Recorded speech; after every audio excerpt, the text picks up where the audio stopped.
हरे कृष्णा। नंदोत्सव की आप सभी को ढेर सारी शुभकामनाएं। जैसे कि हम सब जानते हैं कि कंस के कारागृह में भाद्र मास के कृष्ण पक्ष की अष्टमी को भगवान श्री कृष्ण देवकी तथा वसुदेव के पुत्र के रूप में प्रकट हुए और भगवान कृष्ण के आदेश पर ही वसुदेव जी यमुना पार करके श्री कृष्ण को गोकुल में नंद महाराज के यहाँ छोड़ आए। श्री कृष्ण के प्राकट्य दिवस को नंद महाराज ने बड़ी धूमधाम से मनाया, जिसे नंदोत्सव कहते हैं। नंद महाराज ने जन संस्कार करने के लिए विद्वान, ज्योतिषों और ब्राह्मणों को बुलाया था। नन्हे से श्री कृष्ण को आशीर्वाद देने के लिए सभी ब्राह्मण विभिन्न प्रकार के मंत्रों का जाप करने लगे। सारे देवताओं और पितरों को भी पूजा की गई। तरह तरह के वाद्य यंत्र और गायकों की मधुर धुन से पूरा वातावरण गूंज उठा। सभी वृंदावन वासी भी नन्हे से कृष्ण पर बहुत स्नेह बरसा रहे थे। पूरे गांव में उत्साह का वातावरण था, मानो कोई त्योहार हो। सभी घरों और उनके द्वारों को विभिन्न प्रकार के झंडों, फूलों और हरे पत्तों से सजाया गया था। सभी गायों, बैलों और बछड़ों ने मोरपंख की माला पहनी हुई थी और वे रंग बिरंगे कपड़ों और सोने के हार से ढके हुए थे। उनके शरीर को अलग अलग रंगों से रंगा गया। सड़कों और गलियों में सुगंधित जल छिड़का गया। सभी ग्वाले गोप गोपियां सुंदर कपड़े पहने हुए आनंद विभोर होकर बाल गोपाल को आशीर्वाद देने के लिए नंद महाराज के घर आए।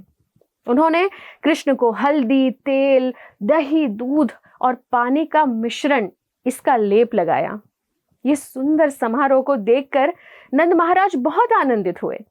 उन्होंने सभी का स्वागत किया और मेहमानों ने जो भी मांगा नंद महाराज ने मुक्त हृदय से उन्हें वो भेंट दिया।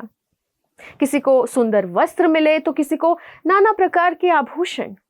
तो इस प्रकार पूरे वृंदावन में अपार हर्ष का वातावरण था।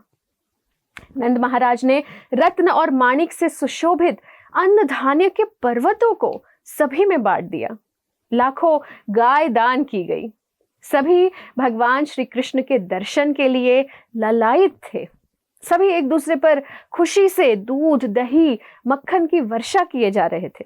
आज भी इस अवसर पर पंचामृत से बाल गोपाल का अभिषेक कर महाआरती की जाती है। भगवान को अनेकों प्रकार के भोग लगाकर उनके बाल स्वरूप को पालने में झुलाया जाता है। इस प्रकार नंदोत्सव को हर्षोल्लास के साथ मनाया जाता है। इसी उपलक्ष्य में हमारे देश में कई स्थानों पर दही हांडी का पर्व भी मनाते हैं। तो नंदोत्सव का जो ये दिन है, ये वही पावन दिवस है जिस दिन दुनिया के कोने कोने में भगवान श्री कृष्ण और उनकी भक्ति को पहुंचाने वाले अंतरराष्ट्रीय कृष्ण भावनामृत संघ यानी इस्कॉन के संस्थापक आचार्य भक्ति वेदांत स्वामी श्रील प्रभुपाद का प्राकट्य कलकत्ता के टॉलीगंज नामक स्थान पर सन 1896 को हुआ।